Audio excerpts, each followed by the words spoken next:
Seja muito bem-vindo ao Tem Conversa, o seu espaço semanal de entrevista, bate-papo, bom conteúdo feito em Curitiba. No programa de hoje, a gente fala sobre uma instituição milenar que ainda é cercada por alguns mistérios, especialmente por falta de conhecimento das pessoas. Nós vamos falar sobre maçonaria, a história no Paraná, o trabalho que é feito por aqui, e você não pode perder as curiosidades do Tem Conversa da semana. No Tem Conversa da semana, eu recebo o grão-mestre Paulo Roberto Socher, ele que é o representante aqui do estado do Paraná, do Grande Oriente do Brasil, Paraná, que é como se fosse o governador da maçonaria aqui no estado do Paraná. É isso, Paulo? Isso, Yara. Muito obrigada. Obrigado pelo convite, estamos à disposição. Olá a todos que estão nos assistindo. Vamos tentar conversar um pouquinho aí, vamos ver se a gente consegue... Vamos ver se a gente consegue desmistificar, como eu falei também, né? Exatamente. O trabalho da maçonaria. Bom, há quanto tempo que você está à frente da maçonaria aqui no estado? Na verdade, eu já estou há mais de 20 anos trabalhando nesse processo da maçonaria, né? Fui eleito aí no ano passado, final do ano passado para esse ano, e assumi essa responsabilidade agora no mês de junho. São poucos meses que estou à frente aí dessa equipe de trabalho. Desse desafio, né? Esse desafio também, né? Percorrer o estado todo, né? Conversar com pessoas diversas. Mas então, a quem está nos acompanhando, eu falei, Grande Oriente do Brasil, Paraná, é o nome oficial que a gente tem hoje para esse grupo? É assim que eu posso definir? Sim.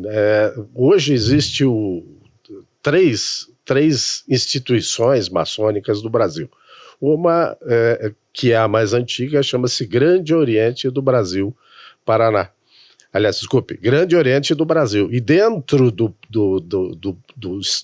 nosso país, né, a gente tem, em cada estado se replica uma instituição dessa, como se fosse, como você citou, um governo estadual, né? Sim. E chama-se Grande Oriente do Brasil, Paraná. Secção Paraná, como se fosse a parte ali que trabalha com o estado do Paraná. E o que faz?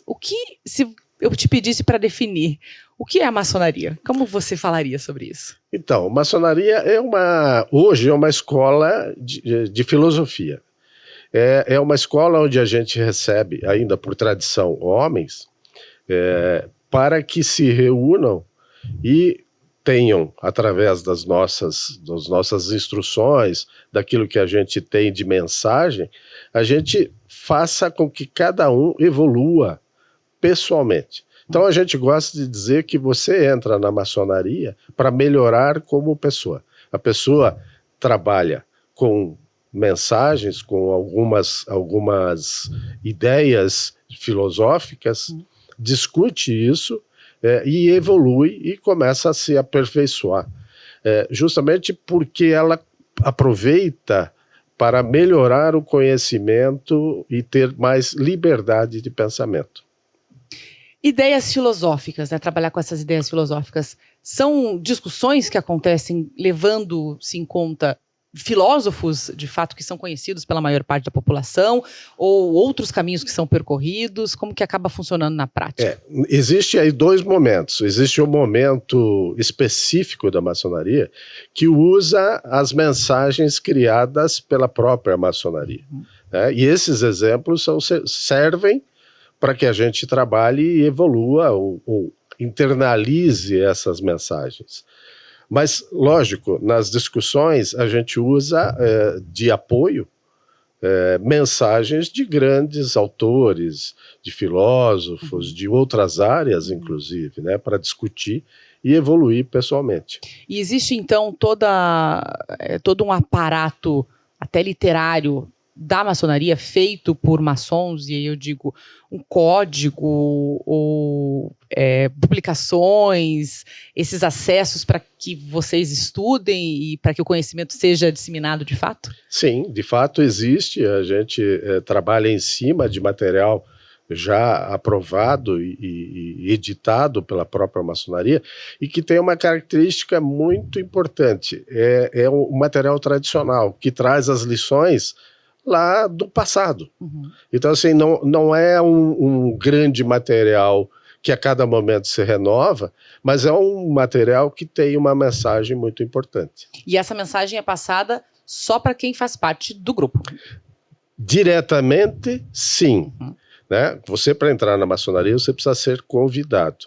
Né? Você pode até manifestar a sua vontade, mas você tem que ser convidado por um integrante da maçonaria. No entanto, vamos dizer assim, este internalizar da mensagem acaba evoluindo para os nossos pares, para os nossos filhos, para nossas esposas, para os nossos amigos, e você acaba também usando isso para a própria sociedade. Então, essa mensagem, ela diretamente é transmitida aos que estão ali dentro, né, oficialmente, mas ela também potencializa-se e sai para a sociedade, né? Você está aqui hoje, é o grão-mestre do Grande Oriente do Brasil no Paraná. Eu conheço você, estou vendo o seu rosto, mas é possível, ou todos os integrantes, todos aqueles que fazem parte da maçonaria falam sobre isso, ou existe aí um certo mistério no sentido de, eu não conto que eu sou maçom? Como é que você vê isso? Existe alguma diretriz no sentido de, não comente por aí que você faz parte da maçonaria? No passado, em função inclusive das crises históricas, isso era de fato uma diretriz, né? Mas não uma diretriz tácita, escrita, e sim um interesse nosso, porque no passado tinha inclusive perseguições por mau entendimento daquilo que se fazia. Inclusive em nível de concorrência, né? Concorrência de outras instituições. Aí eu cito, por exemplo, a igreja, a política, enfim, vários momentos da história havia perseguição. Então, nesse momento, sim, havia um sigilo muito grande. Hoje, o que acontece? A gente só não deixa muito a manifestação, porque como é um caminho longo para você aprender o que é, e tem muitos de nós que ainda não aprenderam o que se faz e qual é o objetivo final, então assim, às vezes não convém. Então nós somos mais discretos hoje, né? Não somos secretos, somos discretos naquilo que nós falamos. Legal. Você falou que hoje, dentro da maçonaria, você só consegue fazer parte sendo convidado. Todo mundo pode convidar, ou a partir de um certo nível de entendimento da instituição, a partir de alguns processos, de alguns estudos, é que você pode olhar para a sociedade e falar, opa, esse aqui também pode fazer parte do nosso grupo. Existe uma regrinha que diz o seguinte: aquele que está no primeiro ano com o nosso grupo, ele aprende. Tá. Ele ouve. Ele ouve. Então, normalmente espera-se que a partir do segundo, terceiro ano, ele possa, de fato, estar melhor qualificado para fazer os convites. Mas acontece também aí que se ele tem um dos nossos integrantes e ele acha que a pessoa é conveniente, está adequada, gosta deste ambiente de discussão filosófica e crescimento pessoal, ele pode pedir para um de nós para fazer essa intermediação, né? Então, existe vamos dizer assim, uma regra, mas ela também não é tão rígida, né? Ele não pode convidar, mas ele pode nos orientar a fazê-lo. Que legal. Como é que você começou? Como é que você começou a fazer parte da maçonaria? Pois é uma história bem... Assim, na minha vida pessoal, eu vim por causa da minha esposa, da família da minha esposa. Tá. Os pais da minha esposa, os tios, todos eram maçons, e a partir disso, uma determinada época, a minha sogra, ao conhecer alguns maçons que a visitavam periodicamente, ela perguntou e orientou, disse, olha, vocês talvez possam convidar o meu genro. Legal. E aí eu fui convidado. Só que, na verdade, a maçonaria, ela tem um momento melhor para você entrar. E eu, então, na época eu neguei, não quis entrar, eu estava fazendo recém-casado, não tinha ainda me formado a família completamente, então eu deixei para mais tarde. Então eu fui convidado mais tarde, e aí sim, quando eu já estava né? Tinha filho, já estava bem estabilizado, tinha uma condição financeira, já tinha parado de pensar, hoje eu preciso achar um emprego, né?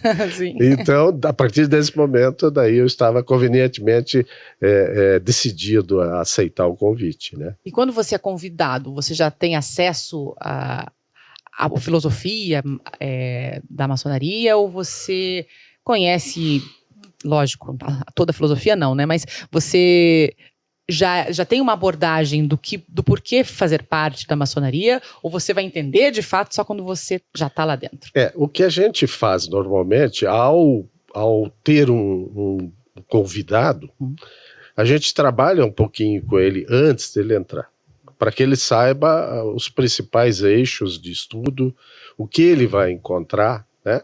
Porque, veja, a gente gosta de falar que hoje a maçonaria tem exclusivamente um trabalho para nós, os maçons, mas para a nossa família nos interessa muito que ela participe.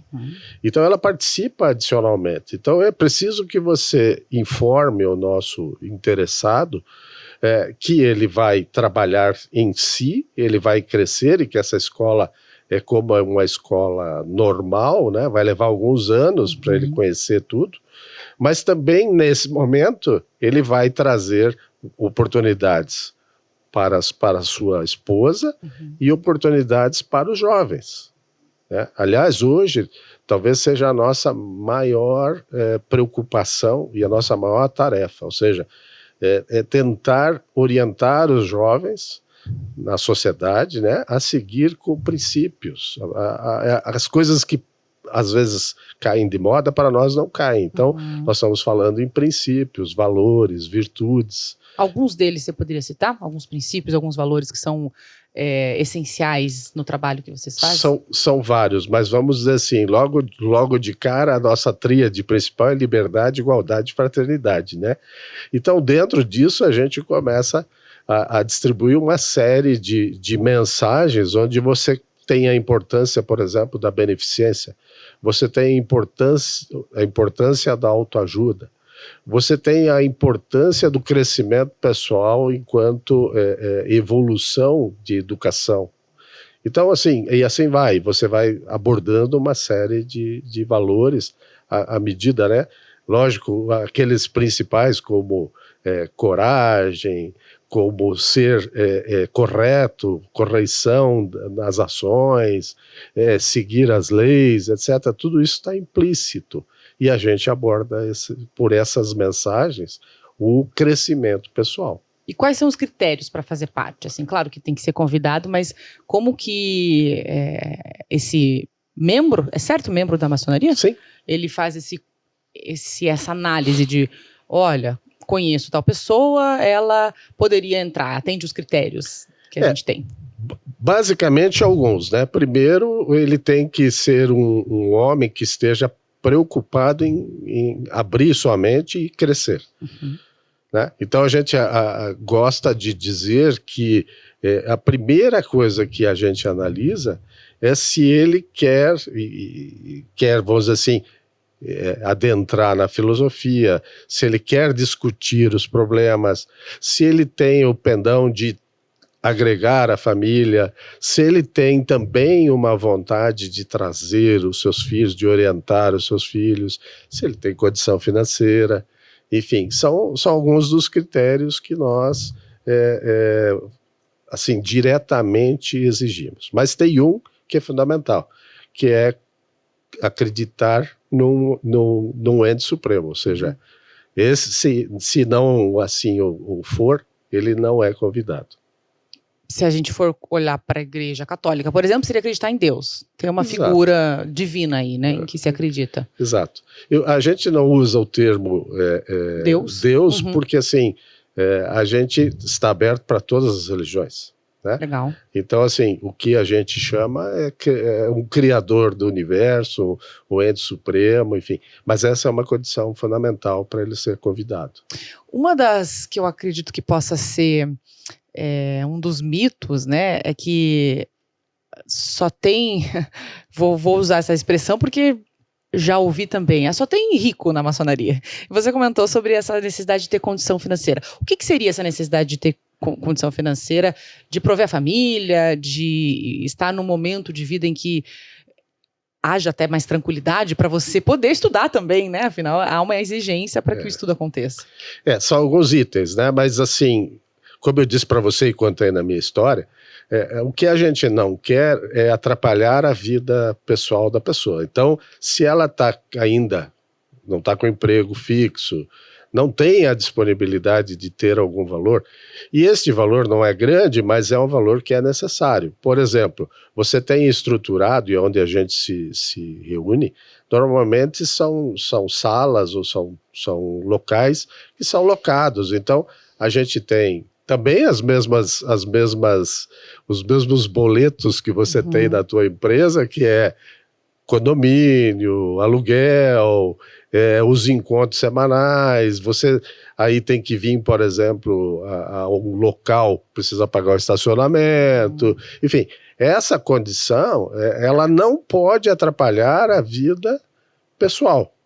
A prioridade ainda é a família e é a vida pessoal. Então essa análise é mais do nível básico de subsídio para que possa não ser prejudicado.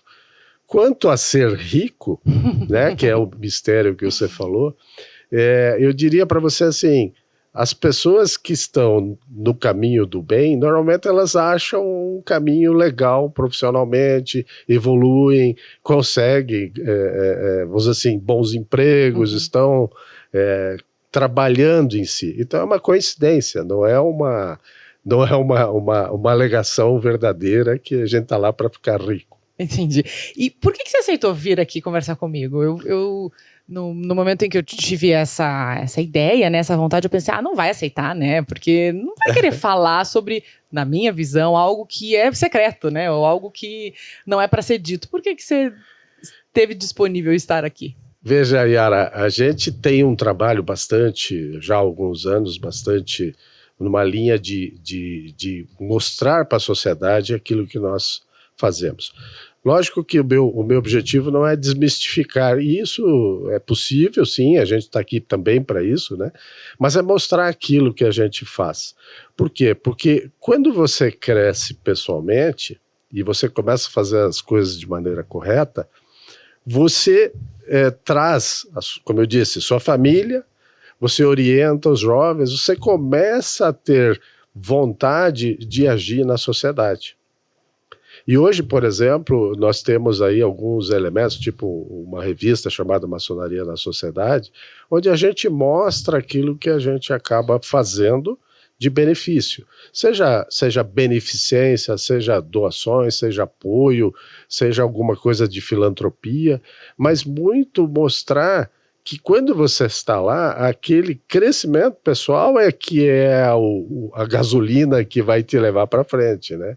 Então, não tem problema nenhum da gente falar sobre essas coisas, e como eu te disse, né, não é uma coisa tão secreta assim, né, como foi no passado. Como foi no passado, até porque acho que acabaram surgindo, né, essas ideias, esses estereótipos de como funcionaria. O que para você, assim, alguns projetos ou alguns exemplos que você tenha do que você viveu, que foi muito legal de trabalho da maçonaria, que te impactou muito positivamente, seja na área social, seja na área ambiental, não sei se há projetos também nesse sentido, mas que te fazem olhar e pensar, poxa, valeu muito a pena estar aqui, fazer esse trabalho e, afinal, seguir fazendo o que você faz, que agora está no comando, né, da maçonaria por aqui. Veja, em termos de projetos, a gente hoje, no Paraná, nós temos 150 lojas maçônicas. Então, cada uma delas desenvolve projetos à sua vontade, e pode ser projetos da área, às vezes, ambiental, como você falou. A maioria é da área social, de apoio. Mas eu te cito, por exemplo, alguns apoios no sentido de fazer um trabalho, um projeto, para a qualidade do rio, ou a defesa do rio, que foram feitas aqui em Bituva, por exemplo, ou aqui plantios que são feitos normalmente, nós faremos um agora no dia 30 de novembro, plantio de 2.000 árvores. Nós temos vamos dizer assim, uma preocupação com os ODS e com hoje o que nós chamamos de ESG, né? Ambiental, Social e Governança. Então, nós temos ações em várias dessas, mas eu cito algumas para você, porque já que você me pediu especificamente. Nós temos um projeto chamado Semeando Solidariedade, que agora a data de 18, nós temos o dia D, né? Que no ano passado nós conseguimos angariar 200 toneladas de alimentos, que foram distribuídas nos locais, para as necessidades.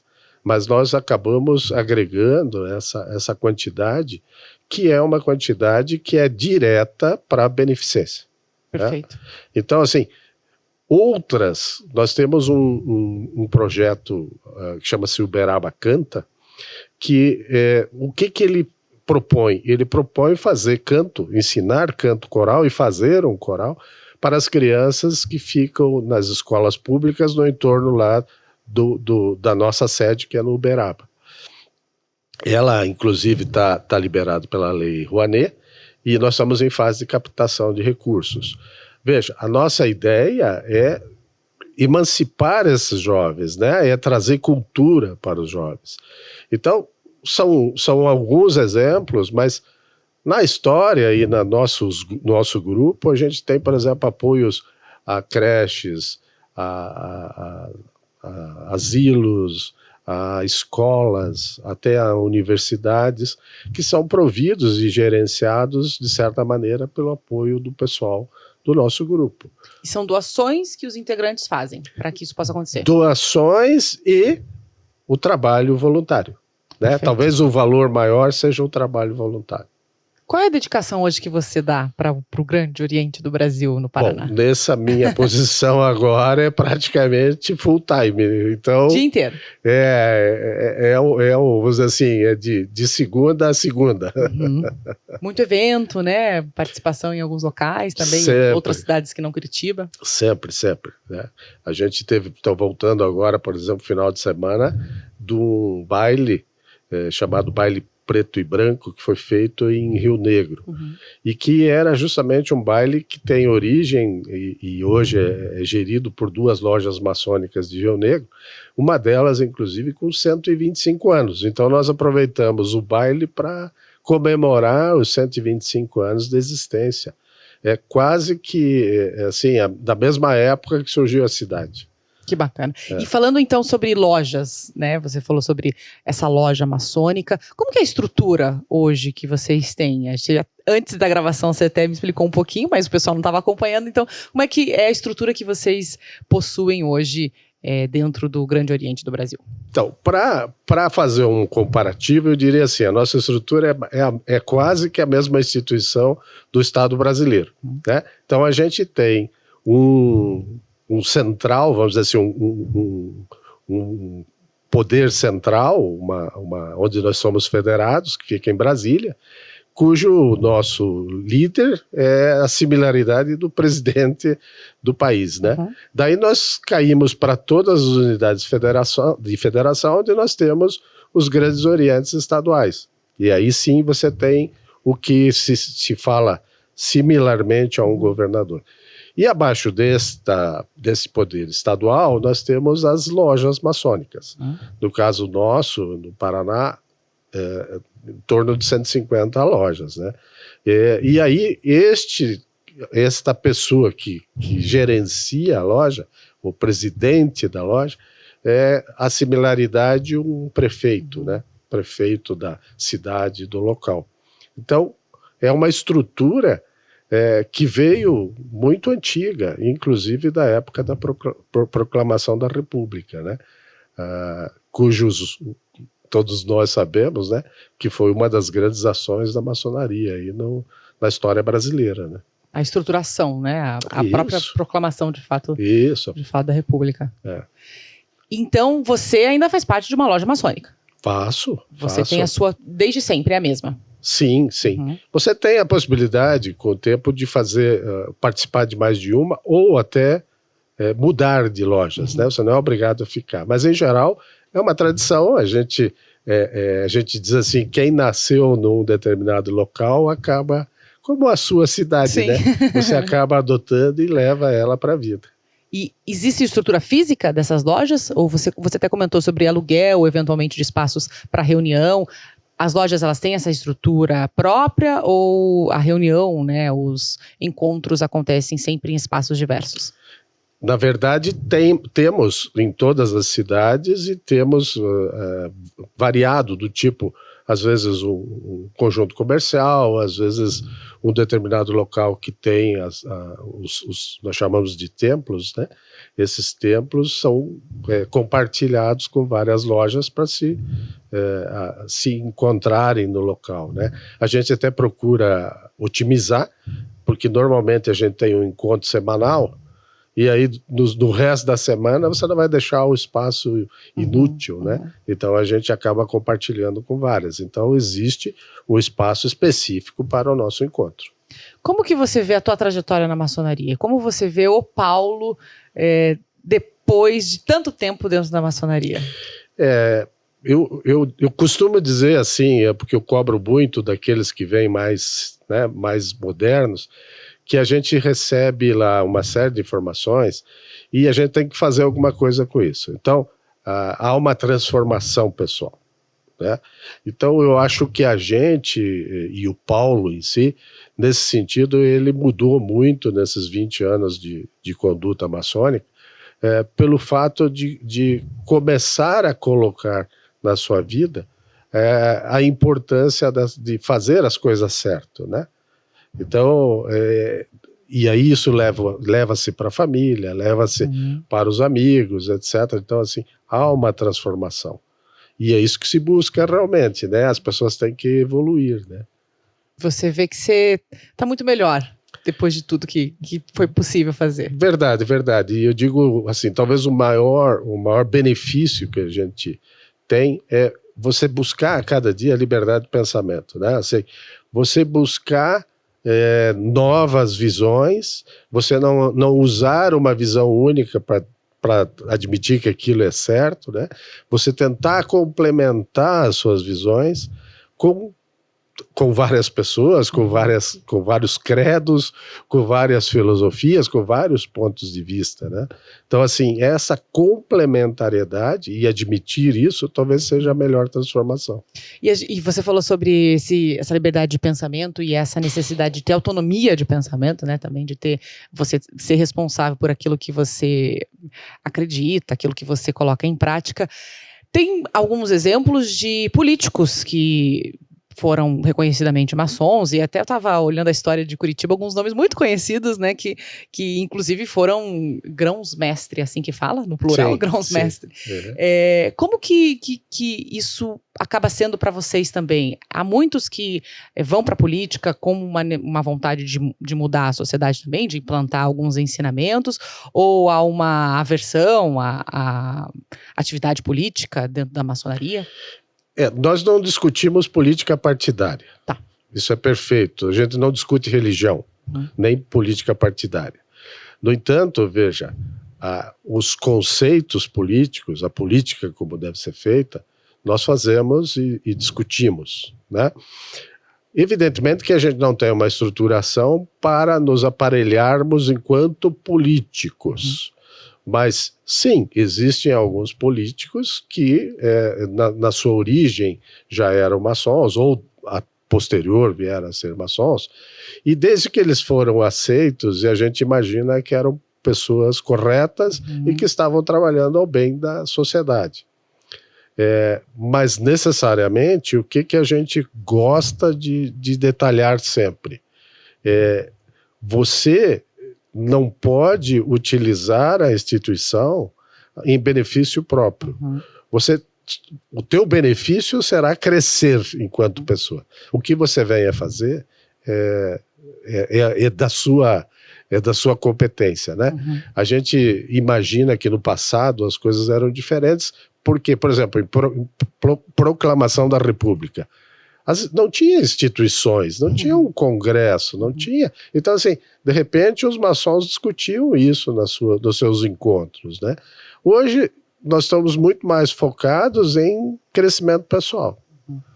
E assim, se a gente tem a possibilidade de apoiar algum destes que seja exemplo, que seja bom exemplo, por que não? Vocês apoiarem como indivíduo, daí não a maçonaria fazendo esse apoio. Sim. Maçonaria, como instituição, ela não se posiciona em causas assim que sejam discutíveis, né, que possam ofender ou fazer mudanças de lado, etc. Por quê? Porque a gente aceita todos, a gente tem que respeitar as ideias, né? E além dessa estrutura bem semelhante à República Brasileira, né, a como funciona o governo do país, vocês também têm uma estrutura muito semelhante à Justiça brasileira e ao Legislativo, né? Vocês possuem essa similaridade. Como é que funciona dentro da instituição também dessa forma? Nós temos todo o aparato institucional de um Estado, né? Então, nós temos Ministério Público, nós temos Tribunal de Justiça, nós com esse nome também? Tribunal Tem de Justiça maçônico. Olha só. Né? Ministério Público maçônico. Tribunal de Contas maçônico. Tribunal também, Tribunal de Contas. Sim. Assembleia maçônica? Uma Assembleia Estadual Legislativa, uma Assembleia Federal Legislativa maçônica. E normalmente são indicações ou eleições das próprias lojas que colocam as pessoas nos devidos pontos, né, dessa instituição. Eleições como a gente conhece fora, como a gente vive, de o mais votado ocupa a vaga. Isso. Teoricamente, a gente busca sempre fazer o certo, o correto, como deveria ser, sem os desvios da parte que acontece aí no mundo que a gente enfrenta no dia a dia, né? E o Tribunal de Justiça maçom, é assim que fala? Maçônico. Tribunal de Justiça maçônico. Existe porque, eventualmente, há casos que têm que ser analisados e podem resultar em punições até para integrantes da maçonaria? Sim, expulsão, eventualmente? Sim, pode. Às vezes pode haver alguma conduta, às vezes não dolosa, né? Mas, enfim, que possa ser julgada e possa haver necessidade de uma punição, né? Tem alguma que você tenha visto, assim, algo que tenha acontecido que... muito raro, sabe? É muito raro, mas acontece, às vezes, de alguém infringir as nossas leis, né? E aí, por uma denúncia, um levantamento, alguma coisa de alguém que possa estar ofendido, é preciso se fazer essa articulação. Hoje a gente fala muito em mediação, né? É menos justiça e mais mediação. Então, só quando se exaure todo o aparato de mediação é que vai para a justiça. Uma pessoa, num caso hipotético, que dentro da sociedade, por exemplo, acaba sendo denunciada por algum crime, né? Colocar nesses patamares. E depois há uma apuração e há uma condenação. Essa pessoa não pode mais fazer parte da maçonaria? Ou aí também tem toda uma análise? Sim, ela não pode fazer parte, porque a nossa instituição, ela pede, inclusive, todos os atestados, né? Seja criminais, enfim, todos que são necessários. Perfeito. Como que é a rotina de quem faz parte da maçonaria? No sentido de quantas reuniões acontecem, não sei se dá para falar, mas por semana, ou por mês, ou encontros? Quais são as atividades que vocês têm, de fato? Nós temos pelo menos uma reunião semanal. Toda semana? Toda semana, né? Ou quinzenal, às vezes. Mas a gente faz muitos encontros intermediários. Que aí são extraordinários ali, que não estão na pauta, vocês se encontram. Não. Engasgou aqui um pouquinho. Eu espero que eu não esteja fazendo perguntas muito difíceis. Não, acho que o ar-condicionado. O ar-condicionado.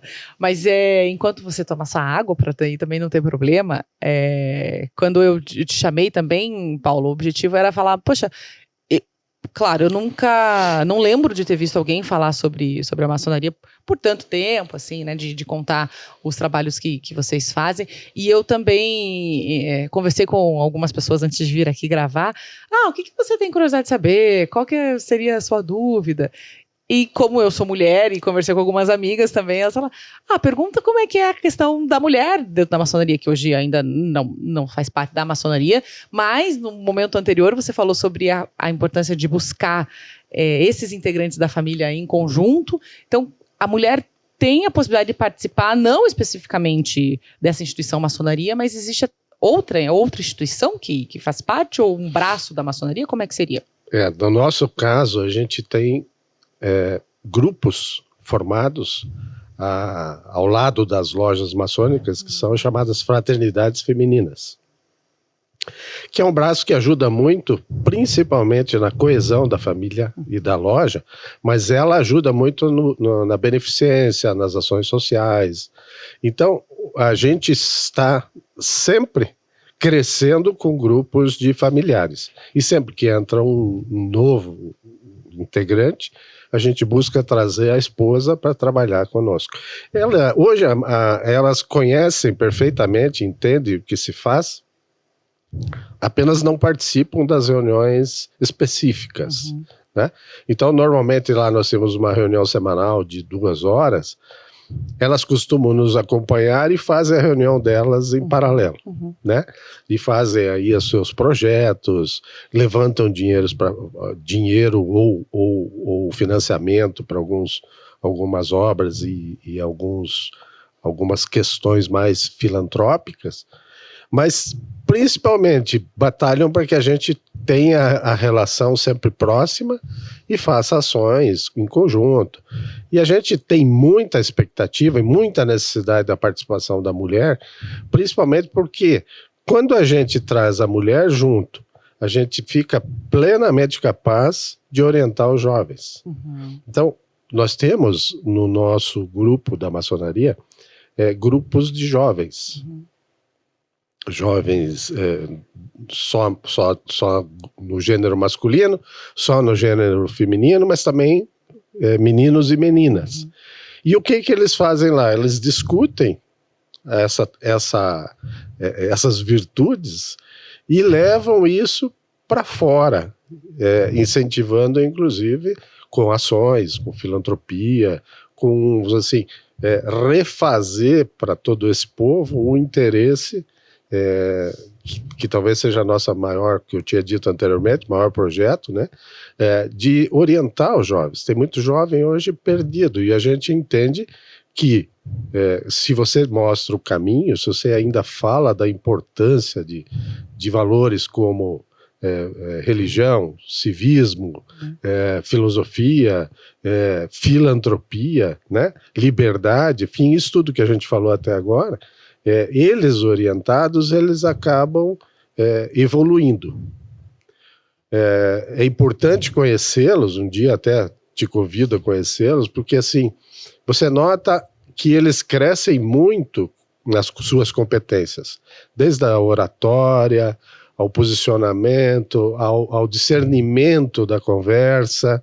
Então, assim, é gratificante você fazer um trabalho nesse nicho.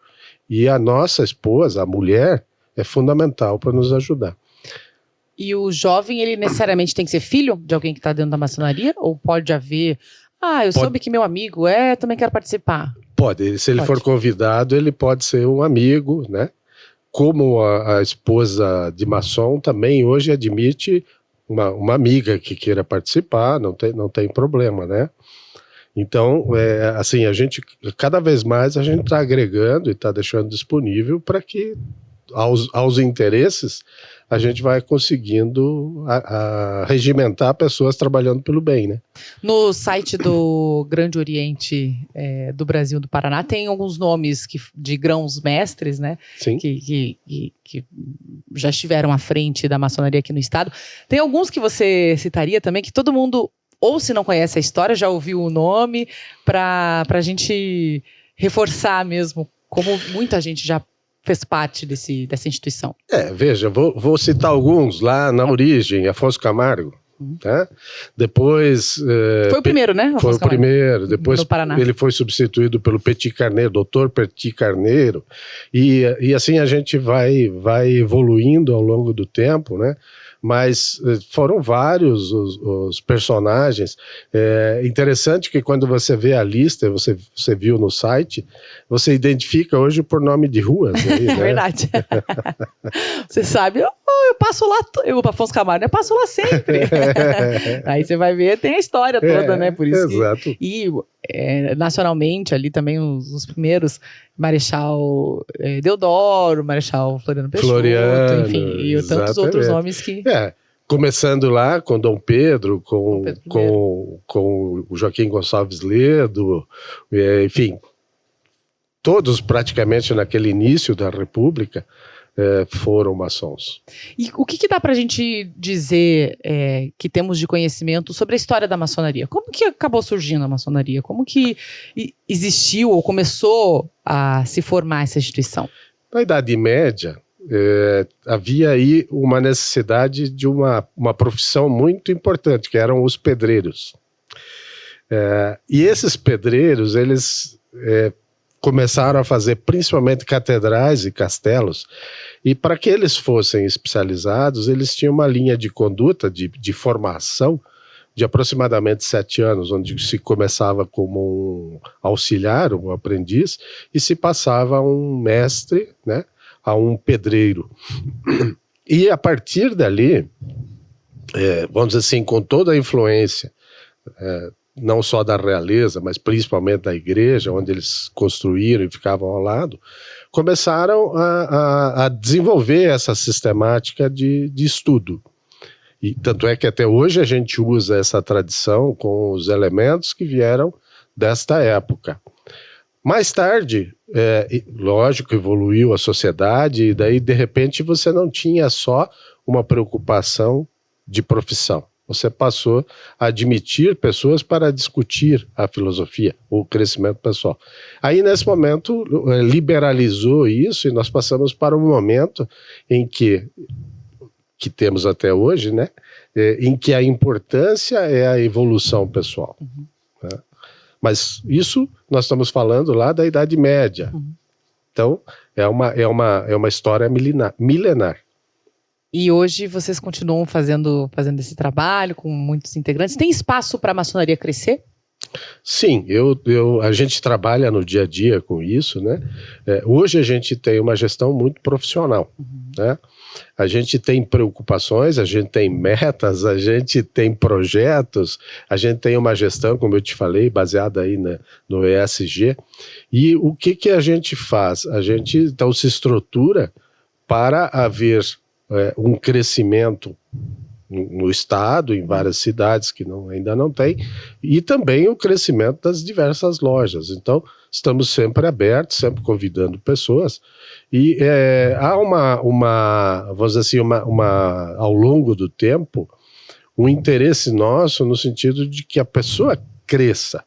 Ela pode até não ficar mais tarde na maçonaria, mas ela pegou um momento, aproveitou um momento para evoluir pessoalmente. Então isso é bastante o nosso meio, né? Aquilo que a gente tem de objetivo principal. E por que você viu a possibilidade de se tornar grão-mestre? Por que você teve essa vontade e executou de fato, né? Se colocou disponível? Na verdade foi uma escolha, uma orientação que veio do grão-mestre anterior. Eu já trabalhava na gestão como secretário de Educação e Cultura do nosso grupo, e aí me influei muito nos projetos, nas ideias, na gestão, e aí naturalmente sempre a cada 4 anos tem uma substituição. Até a frequência é igual, né? Nas eleições que a gente tem. Até a frequência é igual. E aí, então, nesse momento, né, o meu nome surgiu como uma opção, e aí levamos, e aí todo o grupo acabou convergindo para essa eleição aí, nesse meu nome, né? Você é muito fã da maçonaria. Por quê? Sim, porque eu entendo que o benefício que a gente pode alcançar é muito grande. Lógico, primeiro, enquanto uma pessoa que trabalha na educação, trabalhou muito na educação, eu sempre estive e entendo a importância de você não negligenciar a questão da educação. Isso é o ponto fundamental. Quando você cresce, você acaba puxando para o grupo e influenciando pessoas que podem fazer alguma coisa em conjunto para diferenciar o seu grupo no local, a sociedade, ou algum benefício paralelo. Então, é uma possibilidade de crescimento, é acreditar que nós temos um movimento que se opõe a esse momento que o pessoal está meio triste, meio desiludido, meio sem saber, né? Você que trabalha na comunicação sabe muito bem, né? Aquela questão do que é certo, do que não é certo, de que lado a gente está vendo, se é verdade, se é falso. Então, você trabalhar com coisas positivas te dá, de fato, essa condição de estar bem motivado. Você começou... Bom, eu não falei, né? Mas a quem quer conhecer um pouquinho também da história do Paulo, hoje está aposentado, mas trabalhou como engenheiro da prefeitura, né? Há muito tempo. E aí também tem tempo, né? Para se dedicar. Exatamente. Se não fosse a minha aposentadoria agora, no mês de março, depois de 30 anos de prefeitura municipal... 30 anos? 30 anos e basicamente trabalhando nos últimos anos no IPUC, né, no planejamento urbano, com financiamento de obras internacionais, não dava para casar as duas tarefas, né? Então, coincidiu, né, com a minha vamos dizer assim, o término da minha jornada na Prefeitura de Curitiba, para eu ter a disponibilidade de me colocar à disposição lá do Grande Oriente, né? Começou agora, então, essa tua gestão, 4 anos pela frente. Qual que é a mensagem que você quer levar para todo o Estado e a mensagem que você quer levar para as pessoas que também não conhecem a instituição? A mensagem é que, assim, nós estamos tão contentes de fazer um trabalho de evolução pessoal que isso nos dá coragem, nos dá vontade de ajudar e de se inserir nas causas da sociedade. Então, gosto de usar um termo, né? A gente, em todos os momentos, em tudo que a gente possa levar à frente, a gente tem que dizer que é importante fazer as coisas certas, de acordo com as leis, de acordo com o procedimento já definido, né? De maneira ética, acompanhando o que é moral, enfim. Por isso, a mensagem principal é assim, se vocês se interessam por isso, nós estamos abertos a recebê-los e nos procurem. Por quê? Porque a gente está numa cruzada muito importante no momento, que é, de fato, tentar fazer alguma coisa pela sociedade. E então, para encerrar também essa nossa conversa, a gente falou sobre o convite às pessoas, a novos integrantes, mas no site é possível você se colocar disponível também. Quem ficou interessado, não conhece ninguém, talvez, que integre a maçonaria, pode fazer isso no site, né? Pode. Nós temos ali no nosso site, que chama Manifestação de Interesse, onde a pessoa pode se manifestar, né? Mostrar o seu interesse. Evidentemente que ela vai ser analisada, ela vai ser visitada, ela vai passar pelos mesmos critérios, né? Mas sim, é possível acessar o nosso site para aqueles que não tenham uma referência, né? E vir trabalhar conosco. E a tua família está te ajudando nesse processo? Está entendendo aí o teu empenho e a tua dedicação também? Sim, eles entendem, sem dúvida. A minha esposa é uma parceira fundamental, né? Ela, da mesma maneira que eu estou nessa posição com as lojas maçônicas, ela também está na mesma posição com as fraternidades femininas, e hoje já tem mais de 50 grupos, quase 60 grupos no Paraná, o que ela fica tentando apoiar, gerenciar, etc. Evidentemente que a minha filha apoia, no entanto, ela já hoje não tem mais nem tempo de participar, né? No passado está no momento participou, agora para conseguir, né? Exato. Mas assim, eles me dão todo o apoio. Que legal. Paulo, obrigada por estar aqui, obrigada por conversar comigo, topar essa conversa, essa entrevista também. E sucesso no teu trabalho, que você colha ainda mais frutos ao longo desses 20 anos, pelo que você me diz, né? E olha no meu olho para dizer, você é muito satisfeito com o trabalho que foi possível fazer, com o desenvolvimento que você conquistou também e que tenha ainda mais motivos para se alegrar e para ficar satisfeito. Com certeza, eu te agradeço, Yara. Foi um bom momento para a gente trocar uma ideia e tentar tirar essas ideias místicas aí do assunto. E, quem sabe, inspirar outras pessoas a fazerem parte Isso, também. quem sabe.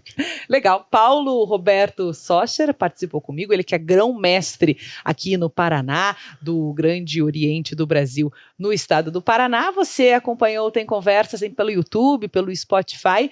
Na semana que vem tem mais. Obrigada pela companhia.